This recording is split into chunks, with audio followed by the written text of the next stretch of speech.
শারীরিক প্রতিবন্ধী নারী লুনা খান কাজল প্রায় 2 যুগ আগে আঘাত পেয়েছিলেন চোখে। চিকিৎসায় পুরোপুরি সেরে না ওঠায় অস্পষ্ট দেখেন এই নারী। বাবা নেই, তাই দৈনন্দিনের চাহিদা মেটানো কঠিন তার জন্য। তাই তো নিজেকে প্রতিষ্ঠা করার আশায় নিয়েছেন প্রশিক্ষণ, যুক্ত হয়েছেন কর্মশালায়ও। নিজেকে প্রতিষ্ঠা করার অদম্য ইচ্ছা থেকে খুঁজে নিয়েছেন চাকরিও, যুক্ত হয়েছেন হারবির কল সেন্টারে। ধন্যবাদ হারবিকে যে তারা একজন ভিজুয়ালি ইম্পেয়ার্ড, এক কথায় বলতে গেলে তারা প্রতিবন্ধী ব্যক্তিদেরকেও কর্মসংস্থানের ব্যবস্থা করে দিচ্ছে।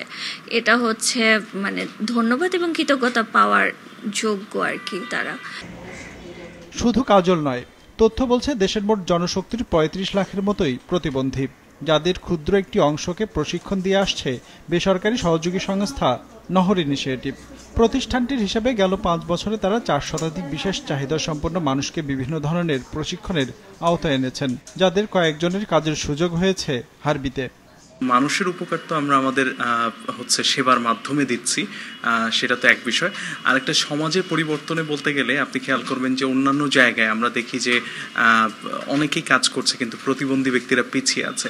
তো আমরা এই ধরনের পিছিয়ে পড়া মানুষদেরকে কিভাবে মেইন স্ট্রিম অর্থনৈতিক ব্যবস্থার সাথে পরিচয় করানো যায় সেটা খুব খুঁজছিলাম। তো আমরা যখন দেখলাম যে তাদের উপযোগী যে কাজগুলো আছে, যেমন আমাদের কল সেন্টার বলেন কিংবা আমাদের ডিজিটালের কাজগুলো বলেন, সেইখানে আমরা চেষ্টা করলাম আস্তে আস্তে তাদেরকে ইনভলভ করতে।